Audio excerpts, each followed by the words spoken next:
Hey, what's up? It's Tim Allwell from tipsfromtim.com, and I just got back from the Invisible Empire live event in Vegas, and I took a bunch of notes that I'm going to burn through in this video. I'm going to ad lib on top of some of these points, not all of them. And my intention with this video is for you to pull some value from a few of these points so that you can apply them immediately into your business to get better results. So let's just go ahead and start getting into the value here. Point number one I have is passion equals profit. There's no end to the spend. So we were talking about picking a niche that you have passion with, because passion is important. You want to make sure that I'm trying to watch my language here. I suggest or I recommend picking a passionate niche that you're going to wake up every day feeling energized to put sweat equity into that project. You're going to want to spend your time. You're going to want to spend money building that business. Otherwise, you're going to. Here's an example of what happened to me in 2014. It was when I was promoting different affiliate products. There was a lot of products that I wasn't passionate about. So I felt guilty about promoting those products. I didn't want to spend the time, the energy, the effort into building that business. And it led to me burning out. So passion is important when you're deciding to picking a niche online to build a business around. So I just want you to keep that in mind. Point number two is we do not create the buyer, we serve the buyer. Sell the portal. So I want you to think of your products as a portal to get someone from where they are now, which is point A, to point B. So someone should be able to walk through your portal and get the desired result, whether it's bigger muscles and tight abs, whether it's more confidence, more energy, better productivity. Maybe it's making more money in their business, being able to sell better, being able to be a better leader in their community, within their culture. And it's important to realize that if they don't buy from you, that they're going to buy from someone else. And the example that our mentor, Mark Hoverson, gave live was, someone walks through this door into the internet marketing world where they see endless possibilities of creating an internet business that's going to fund their dream lifestyle. Now, if you don't do a good enough job to promote your products and sell your products to that person, do you think that they're just going to walk back through this door and shut off their dreams and walk away from all that? Absolutely not. They're going to go out there, they're going to find somebody else to buy from if it's not going to be you. And this really struck a chord with me because I believe so heavily in the products that we promote within Invisible Empire. People are going to win. They're going to get around the community, and they're going to come to events like the ones we had in Vegas, and they're going to meet these people who are just really inspired. That's a win. We've gamified the platform so that people actually have to take action after they complete a level to get the desired result. So we've actually embedded winning into the platform. And I just don't think anyone's going to get that kind of experience if they go buy from somebody else. So it's my job to serve the buyer and get them into this community so that they can win. And if I don't do that, I'm not serving the world. I'm not serving the people on my list. I'm not serving my followers. I'm actually hurting them and hurting the chances that they're going to succeed online. Point number three is a great info course alleviates all creative burden from the buyer, and it guarantees a result, it guarantees skills, knowledge, etc. So just to piggyback on point number two is, as an example, this Invisible Empire program that we have, it's a gamified platform. It's like 35 levels, and every single level, someone has to take action on that level before they can progress to the next level. So they are walking away with a result. They're going to go through a level, they're going to learn and actually create their first capture page so that they can collect leads. They're going to actually set up their email autoresponder so that they can automatically email a new lead as soon as they sign up. They're going to be able to place their first Facebook ad and get leads from the Facebook ad. So people are actually going through this training and they're taking massive action because they have to, and they're actually walking away with a result. So that's what a great info course does. It doesn't overwhelm them with value, but it requires them to take action, I think is the best way to put that, so that they do walk away with a result. Point number four is when people buy something, they're exchanging inferior value for superior value. And the example story that we were talking about in the event was this Zig Ziglar story about him selling pots and pans. Before he hit it big, Zig Ziglar was a salesman and he was selling pots and pans. And he was really struggling to get results. He was really struggling to make sales. So what he did is he went to the top salesman in the company who was absolutely crushing it. And he said, "What are you doing to sell these pots and pans? I'm out there, I'm hustling, I'm following the scripts, but no one's buying from me." And the guy asked him two questions. The first question was, Do you believe the pots and pans that you're selling are the best things out there? Zig Ziglar said, absolutely, yes, they're the best. The second question the guy asked was, do you own the pots? And Zig Ziglar kind of said, well, they're expensive. And the guy told him, buy the pots. As soon as Zig Ziglar actually bought the pots and pans, he rose to the top and became one of the top salesmen in that organization. So maybe that a light bulb goes off there somewhere for you. Point number 5 is neglect. King Solomon, which is one of the wisest and richest men to ever lived, said that the fool who doesn't get punished the first day thinks he got away with it. I can relate to this. Maybe you send, I don't know, here's an example. Maybe you send someone to buy a product that you really don't have confidence that they're going to succeed with, and you kind of scam your buyer, right? You send them in to buy something that you don't truly believe, but they buy anyways. And the fool's going to think, you know what, I'm going to get away with that. I made the purchase. I made the transaction. I got away with it. But actually what you did is you actually burned trust with your buyer, and that lifetime buyer that could have paid you, $100,000 over the lifetime that you guys were connected, or maybe he became a joint venture, he became a business partner. You've now killed out all those chances because you were greedy and just wanted that first transaction. Money makes an excellent slave. Point number 6. Money makes an excellent slave, but a terrible master. So money is important in this day and age. You have to have money, but you don't want money to be your top value, your number one value in the pyramid of values. Money is meant to serve the more important values. So maybe it's you want to be more, you want to contribute, you want to be a better leader, you want personal growth, you want to have a better relationship with your family, your friends, you want to travel, you want to have slow mornings instead of rushing to a job, you want to be able to buy as many books as possible and go to live events and network. These are all the values that should be at the top of the pyramid, but when money replaces that, you're just a slave to money. Instead, you want money to be helping you achieve these values, and you want to step into the place of being the master. Hope that makes sense. Scroll down here just a little bit. Point number 7. Do you want to have better relationships with people? Ask better questions. Point number 8, the astronaut code, which is work the problems. So this is a little bit hazy for me to remember, but one bullet point I had was ask yourself, what makes me feel anxious? And then move into that fear. You want to walk into that problem instead of ignoring that problem. So first of all, ask yourself the right questions, because sometimes all you need to do is Google search your mind, and your mind will actually bring up the answers that you're searching for. Don't underestimate the power of your brain. But once you do come up with that question or that problem, you really want to move into that fear, walk into that problem, and then work backwards from there. Point number 9 is form ideas into offers, because you can't sell ideas. And to piggyback off of that, point number 10, ideas are safe.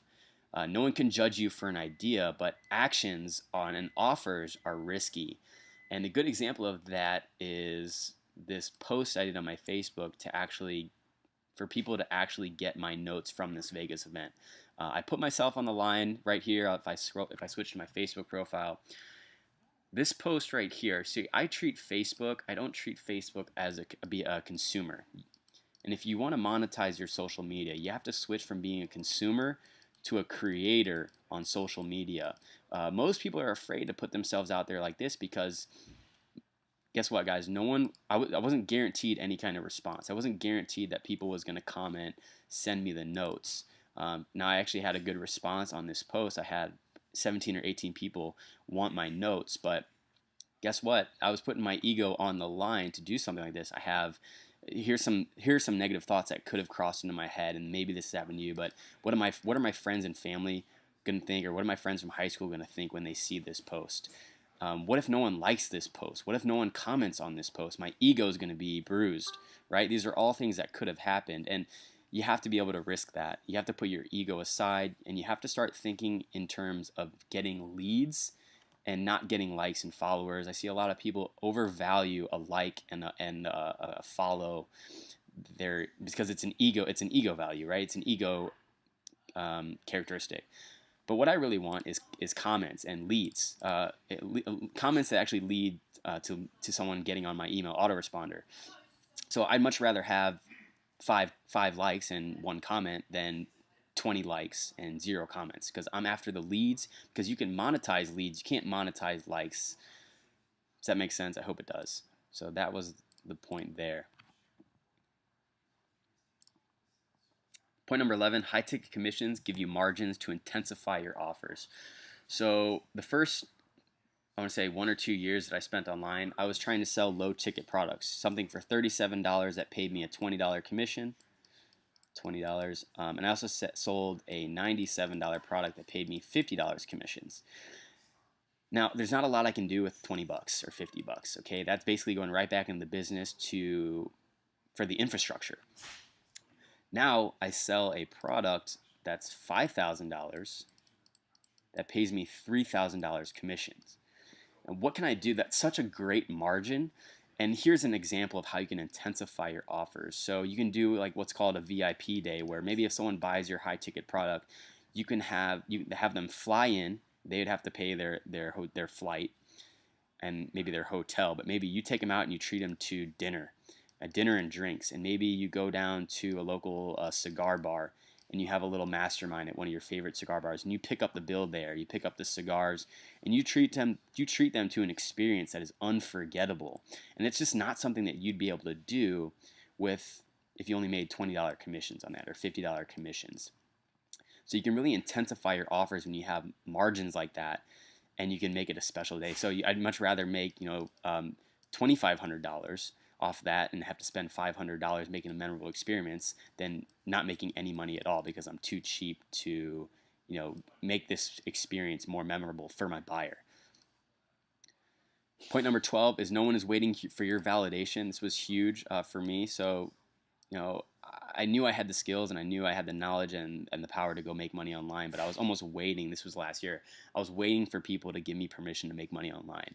No one's waiting for your validation. You can go out there and monetize and make money and create a business tomorrow. You don't have to wait for someone to give you permission to do that.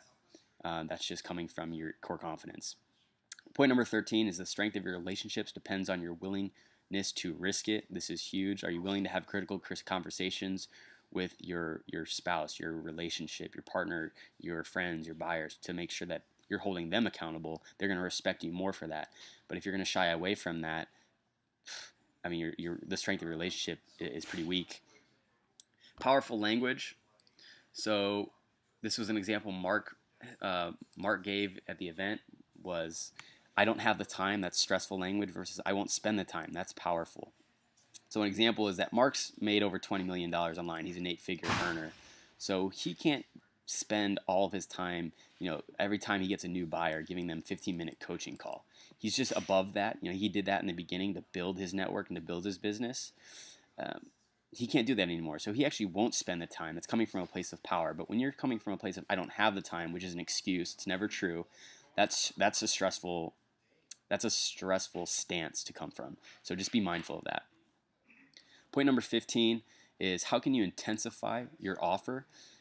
You can put conditions on your offers. So for example, if I had a new buyer and maybe it was a product that I created, here's an example that we gave, but maybe you get a new buyer. This is to protect your time and also to help people get results.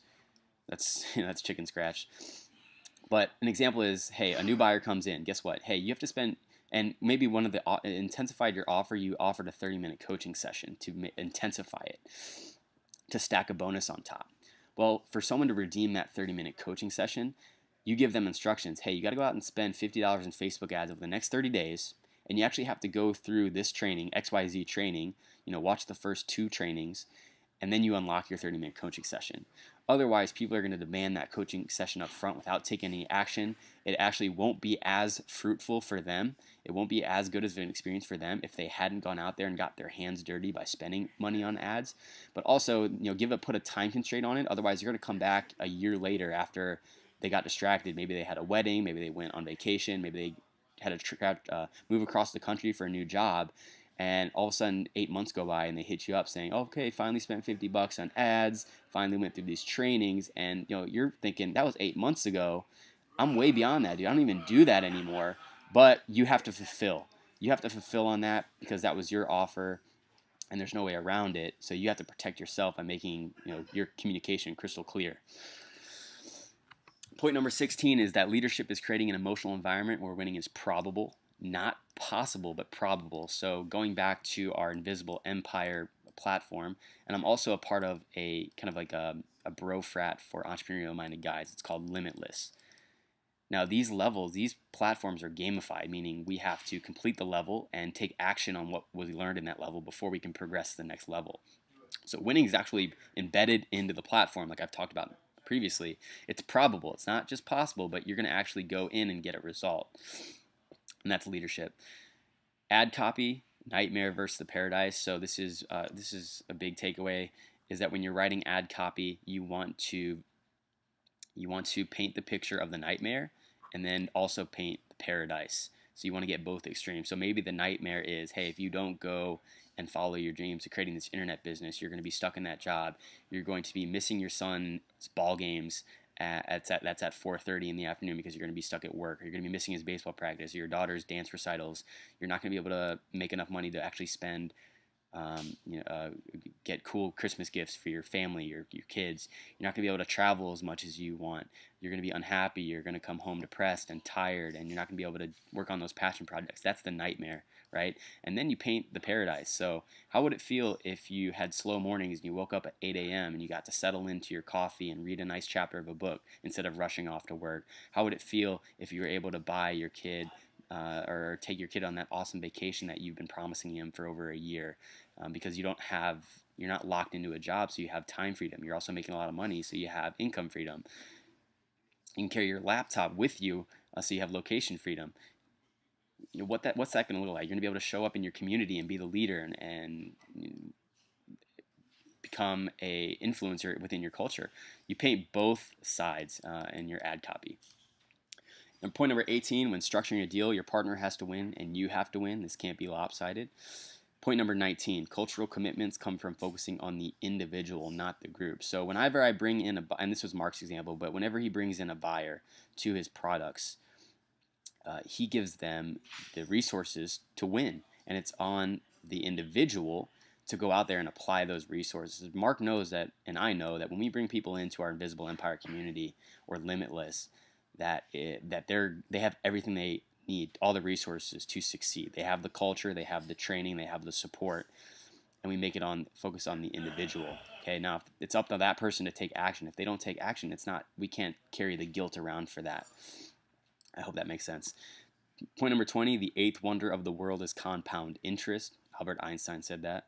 Point number 21, so realize which type of person are you? Are you a past bound person, meaning you're always looking and identifying with the past? So common emotions that are tied to the past or to past thinking is depression, regret, bitterness. There are also people who are past bound are usually good savers, according to what Mark said at the event. Now, future bound are people who are constantly living and looking into the future, which creates worry, which creates anxiety, nervousness, but I consider myself a future bound person, which means I spend a lot of money too. So I being aware. We were talking about awareness and just being aware of what kind of person you are, and then being able to address any kind of issues that come across from that. So just being aware is the key point here. Point number 22 is that your first $1,000,000 builds a network of trust, and this takes longer. But then your next 10 million comes fast. So your first 10 million, it's hard to get, right? You're starting, maybe you're bootstrapping your business, you're creating a network, you're creating joint ventures, business partnerships, and that takes a lot of sweat equity and time. So you're really working for that first 10 million, but then that next 10 million happens fast because you've done all the dirty work. And now you can joint venture, you can have business partners, people are out there who trust you, will promote your products, will introduce you to their mentors, and you'll jump to the next sphere of influence where you're now connected with bigger leaders, bigger influencers, and now you can create business ideas and business partnerships with them. So I thought that was a big takeaway. Point number 23, if the challenge is too much and the reward is too low, you deactivate and vice versa. So this was a graph here, and this is kind of the sweet spot that Mark drew, and this is challenging, this is the reward. Now, if you're not in this line, you're going to deactivate because the challenge has to be equal with the reward. If the challenge is too low and there's no reward, you won't show up. If the reward is too low and the challenge is too high, or whatever, vice versa, you won't show up. So you need to really find that sweet spot to keep you going. Point number 24 is identify your value food chain. What's more important than money? So I already drew this out, but most people have money at the top of their value list, right? They're chasing the money. And actually it's funny, the more you chase it, the more it evades you. But there's so many values out here that you have to keep in mind when you're selling to people. Keep in mind that some people they don't value money as much as they value freedom, time, being able to travel, spend memories with their kids. These are the values that are important: leadership, contribution. The list can go on and on and on. Being able to identify these values and embed them into your sales copy and whatever you're doing to sell your products, instead of just focusing on the money, that's where these triggers are really going to help drive results.